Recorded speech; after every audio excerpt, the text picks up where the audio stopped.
د عمر ابن عبدالعزیز رحمه الله د هغې مناقبو کې علامه ابن جوزی کتاب جوړ کړی سیرت د عمر ابن عبدالعزیز. عمر ابن عبدالعزیز خلافت و، یو کوچی و، یو عالم و عابد د غره لمنې ته لاړه، د غره په لمنه کې ګوري چې هغه د څه ورته وایي ده میږي او لیوان یو ځای څریږي، لیوان او میږي یو ځای څریږي.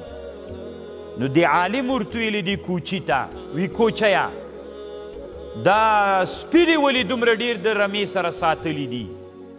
نو خو سړی خو رمې سره یو یا دوه سپیه ساتي، نو دا درس دانې سپیان څه کوي؟ نو دی کوچي ورته ویلي وي دا سپیان نه دي لیوان دي.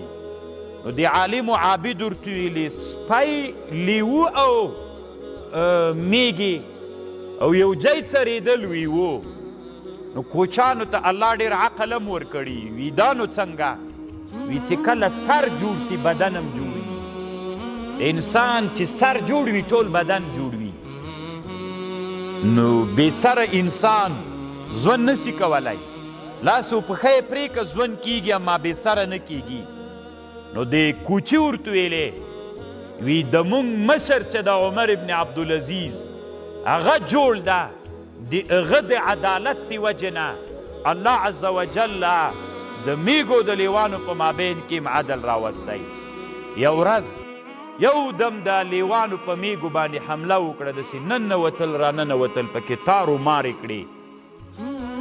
نو کوچی پوه سو چې پیښه سوې لکه چې عمر ابن عبدالعزیز وفات سوی، چې به پوښتنه وکړه رښتیا په همغه ورځ وفات و.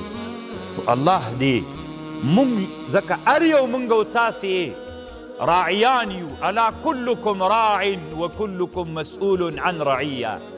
ته خو به د والي نه ګیله کوې، زه هم راعي یم د خپلې مدرسې، او د تاسې هم راعیان یې د خپل سن د خپل کور. ته چې کور ته لاړ سې هر یو تاسې د خپل کور راعیان یئ، تاسې نه به هم الله پوښتنه کوي تاسې کم عدل کړی، تاسې مونږ او تاسې په ځان کې کم د دین عملي کړی ده، مونږ الله په خپل ځان کې کم د الله دین عملي کړی ده، په ورورو پلارو خپلوانو په دوی کې مو څومره اصلاحات راوستلي دي.